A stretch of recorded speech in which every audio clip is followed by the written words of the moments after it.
Hello, beautiful creative friends, it's Belinda, and welcome back to the third video in my Creative Shift series. This features a layout I created that would be my last hurrah as part of a long-term design team. I decided to step back from my role on that design team, not because I didn't still love creating with them, but because I was finally realizing that trying to do it all and still feel good just wasn't working. At the time, I thought this was the start of a joyful new chapter of creative freedom and inspiration. But, spoiler alert, it was more like chapter 1 of turns out I'm still tired.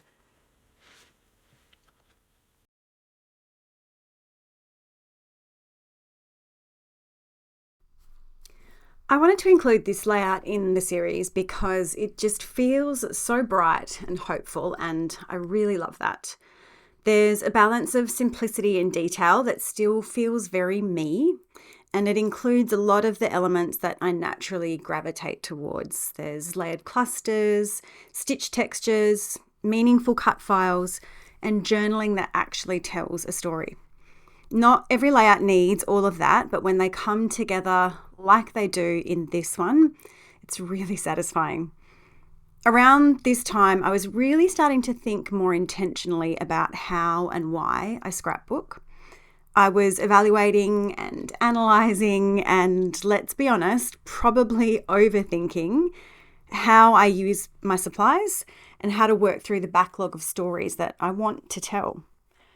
I was also really starting to understand that there was a deeper neurological reason behind my really intense need for chronological albums and chronological documenting. But with that realization, it came a wave of frustration and overwhelm, because even though for me structure brings comfort, or it brought comfort, it was also creating a lot of internal pressure, and it still does. But I was really starting to see that if I wanted this hobby to really support me, I needed to build a process that actually works with my brain and not against it. I'd really like to dig deeper into this in future videos, so if it's something that you'd be interested in, let me know in the comments, or share what your own thoughts are around systems, storytelling, and creative rhythm. So you can see that I've started with my white cardstock, which I've trimmed down and adhered onto some really pretty rainbow patterned paper. And for this layout, I am going back to one of my favorites design styles, a grid design. So I used my ruler to mark out where I wanted the grid to be. I've then poked some holes and added some stitching using a variegated color thread. I just happened to have this thread that coordinated really well with the products that I was using. And this is a Hip Kit Club collection that I was using for this particular layout. And the layout is just documenting some photos of my kids on their first day of school. We've got the morning photos, the before photos, and then the afternoon photos, the after photos of a sort. Like most parents, I take photos on the first day of school, and on this day we decided to take them out for some ice cream afterwards. Of course, every other parent in the area had the same idea, so it was really busy at that ice cream shop, but we waited and we stood outside, and it was a really good time. Now, when I made this layout, I really did think that I was stepping towards creative freedom. I was walking away from all the external expectations. I just hadn't yet realized how much internal pressure I was still carrying. I'd really only just started exploring my newly identified, but always there, neurodivergence. But I hadn't recognized the impacts of a lifetime of masking, or just how deeply neurotypical productivity standards had shaped the way that I was approaching my creativity, and really how they were shaping the way that I was approaching my entire life. I was really still chasing the right way to do things, even though that definition, it just wasn't sustainable for me. So although I genuinely love how this layout turned out, I can also see just how hard I was trying. I was trying to prove that I could still do it. was trying to feel okay again. And I guess I was really trying to reconnect with the joy that had been missing from this creative hobby for me for a really, really long time. So choosing a grid design was an easy choice. It sort of made it a bit of an easy choice. It gave me some guidance. It reduced a lot of the decision making that I had to make. And it sort of allowed me a little bit more freedom to play with the supplies, to play with the colors. This is a really bright, colorful layout, which isn't something that I always gravitate towards, but in this case, it works really well. And because I do have the grid design, I really wanted to make sure that I was playing with building a lot of visual interest around the photos, just to kind of offset the simplicity in the design. This particular hip kit collection had lots of more geometric, I suppose, tag-based embellishments in it. I don't think there were a lot of florals. I'd chosen to work with this one, and I created a couple of other layouts with it at the same time. But I'd chosen to work with this one because, and I know this is going to sound really silly, because I knew that it was going to be a little bit more difficult for me to work with. So I think everybody's a little bit different in the way that they approach things. It might be scrapbooking, it might be food, it might be, jobs that you have to get done. There are some people who will tackle the easy stuff first, or will go for the things that they enjoy the most first, and then leave the worst till last, so to speak.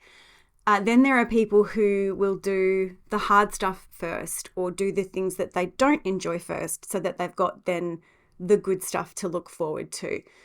That tends to be more of my approach, and I think that's what I was thinking when I chose to work with this kit. Is it's not my favorite in terms of design and embellishments. It's one that I'm probably going to struggle to use, so I wanted to just use it up. There are pros and cons. Obviously, listening to me talking about where I was at the time that I was creating this, maybe it wasn't the best choice to make.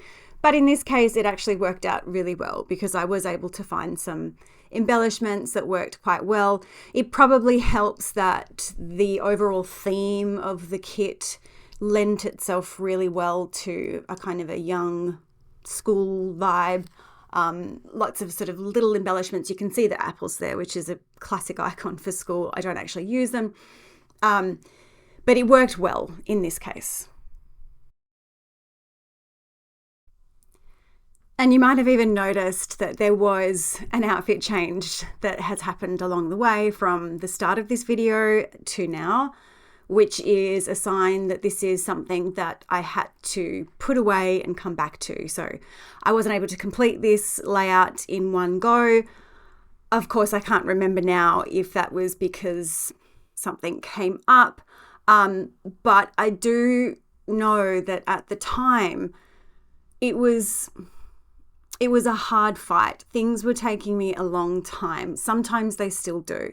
Layouts would take me hours to complete, even something simple like this, because there's always that pressure to get it right, to make it look right, to meet those design rules or to break those design rules in the right way.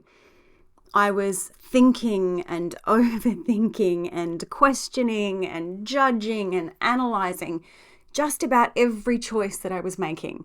And when you look at the number of elements and components that are on this layout in particular, with all of those little embellishment clusters, that's a lot of work. That's a lot of stuff going on in one little brain that creates a sense of overwhelm in a hobby that should really just be enjoyable and fun and about letting go of all of those sorts of internal, external pressures and expectations.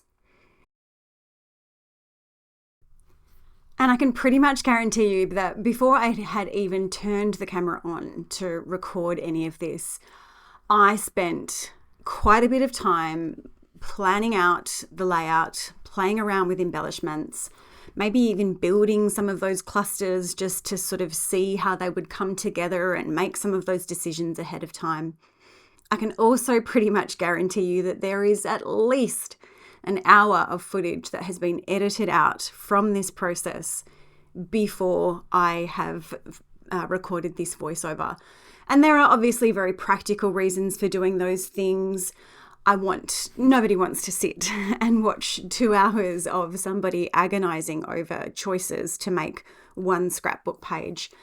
But I also know that for me, there is a real element of perfectionism in there and of appearance, trying to seem like I've got it all together, like I can do this, like it's easy for me.